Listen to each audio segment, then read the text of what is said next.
can be in this world, but don't be of it. This video, I want to be about reincarnation.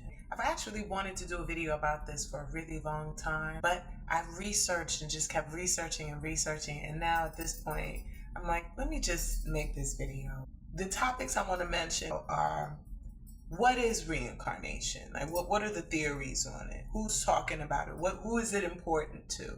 Do we really have to come back?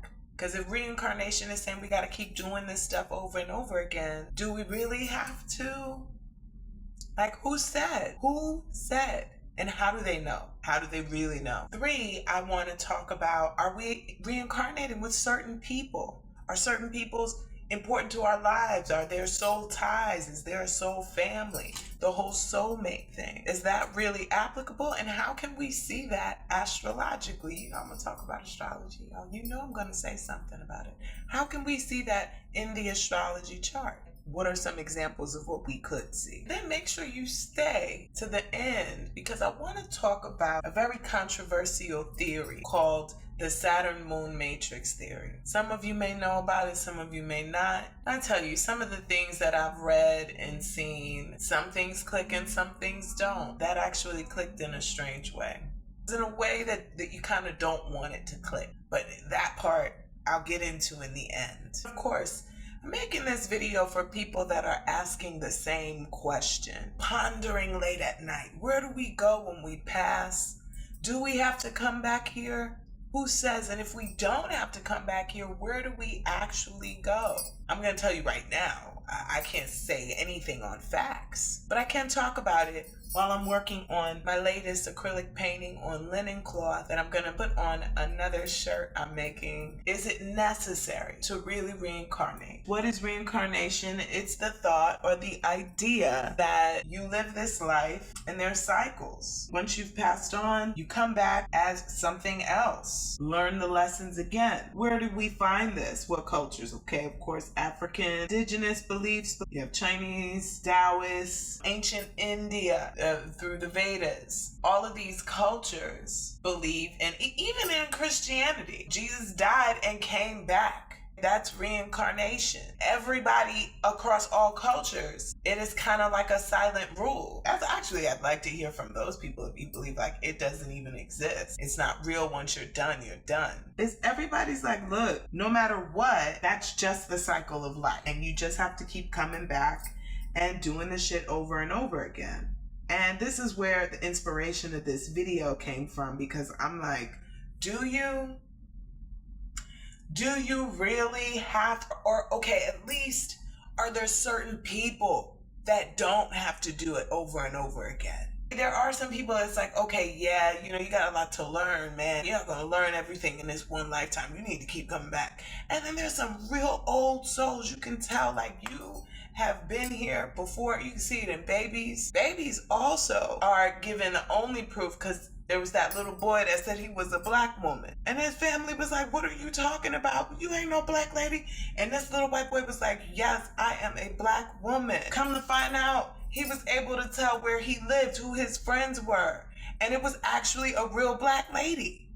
And there were so many stories of that. Can we say, you know what? I don't want to do this anymore. I want to do something else. And then we got to talk about what else is there. Because if what you don't know, you don't know. So how can you ask for what you don't know? If all you know is that I have to do this same thing, I have to keep doing this mission again, and there's no room, you're just going to keep doing the mission again. So let's look at the birth chart. The birth chart, to me, I look at as the wheel of life. And when you take a wheel and you straighten the wheel out, it becomes one long line. And then you can put it back in a circle, or you can spread it out. For those of you that know about the symbol of Ouroboros, or the snake eating itself, life in its loops. I look at the houses in the astrology as steps. So let's say the spine, let's say we straighten out the wheel. Each house is a step up the wheel. Jacob's ladder, through your chakras, rising up the kundalini, bringing it back down, rising up the crystal oil, bringing that all the way up to Christ consciousness. I do believe that once you hit a certain level of Christ consciousness, you can no longer keep the physical body. It's too heavy for that type of vibration. Okay, so stick with me now, talking about the astrology wheel. If I can keep climbing, ascending and descending and ascending and descending a certain amount of times, do I have to keep staying in the loop? Can I do something else? So I've always kept this belief that if you can master your birth chart, because the point is not just to say, oh, I'm a Venus in Taurus, I like good food. All right, but how have you elevated that? How have you mastered that Venus in Taurus? Is it squared by Saturn? Do you unnecessarily deny yourself of the comforts and the pleasures of life? And have you learned to stop doing that ish? Saturn hitting a Venus in Taurus, they may be struggling with unnecessary restriction from possibly childhood neglect.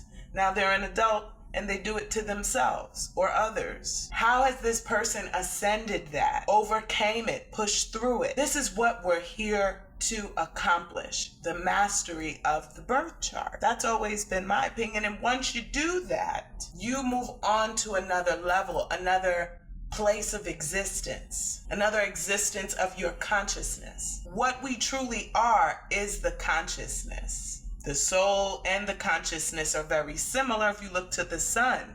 The sun represents our consciousness and the sun represents our soul. In the words of the wise singer, Tina Marie, if your life is full of sin, if you die, you'll come back again.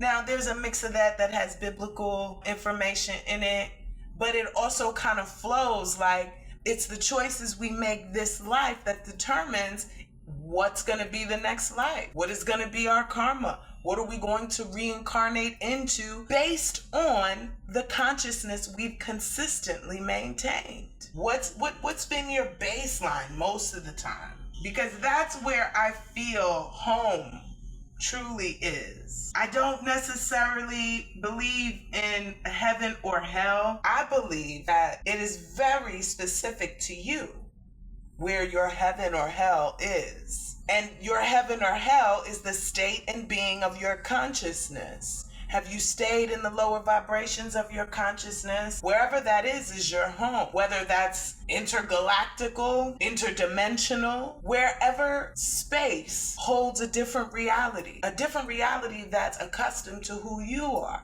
to who your family is. Which leads me to my next topic. I truly don't believe a lot of us are actually of this world. Whether we can call it aliens, it can be whatever you want to call it, but I don't think that we're of this world. We are alien to this environment here. However, I do believe that there are things that keep us weighted to this environment. One being, of course, the body, and us weighted to this environment. You know, the body is heavy. It feels things. It wants things. It desires shit. If the body is here and it's heavy and it has these wants, desires, these are the things that anchor us to this world. What do I mean by that? Well, what's anchoring us here to this world? And it's for good and for bad. The feeling of love, okay? The feeling of hatred. Hating someone so much that you can't let go, that it literally keeps you tethered to this world. The pleasures of the body here. The body wanting good food, whatever they're indulging in that makes the body feel good, that can make you heavy and keep you anchored here. Even the people we love, the attachments, the type of attachment we have to the people that we love. This is heavy when it comes to being tethered to this world. Stay here for those things. Like if it's someone that you really love, you want to keep it. When you have kids, having children, these are things that will keep you coming back. Regrets can keep you anchored here, having deep, deep regrets. I understand saying, hey, I wish I would do this. I wish I wouldn't have done that. But I mean those deep, guilty regrets. Those things keep you coming back. And make sure you stay to the end. I'm going to tell you exactly why. It's all going to come together. Then we get to the place of, well, all right, I believe you, D. There's reincarnation. But what's the story? What did we do? Now listen, you can sit here for the rest of your life trying to figure out exactly what the story was. I use a simple method and I talk about the south nodes. The south nodes are where I look for the story. Then we can look at the moon, we look at the fourth house, the soul origins and things like that. But I mean, the real story is in the south node. You could look at the aspects, you can look at the degree that it's at. You can really understand where someone came from and where they're trying to go. But the soul family can be seen where? With the sun. That will describe them. Everybody, I'm sure, is probably sick of soulmate rhetoric. I know I am. It's right, because it's like, okay, yeah, whatever. Anything can be your soulmate. Your cat can be your soulmate, your dog. And it's absolutely true, though. But when we have these homes, right, the places of our consciousness, we have a soul family. There are people, there's mom, there's dad, there's uncle, there's nieces, and can you see that in the birth chart? Yeah.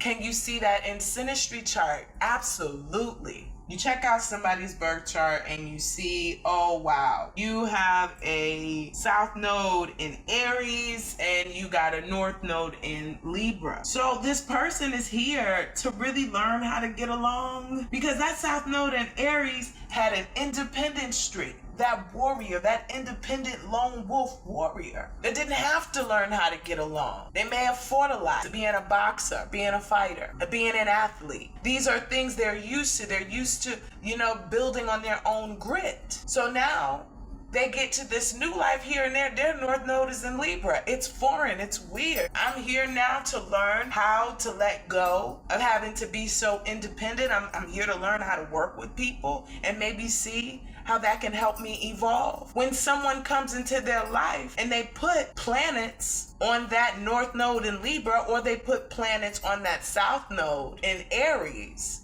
they activate the awakening of the story of where I came from. Where did we come from? And what was our story together? Is there some type of unfinished business that we have? Have you learned and evolved your chart since? We're gonna meet back again. I call it the middle world, that world in between incarnation, exiting and entering the world. And from that middle space, you go home.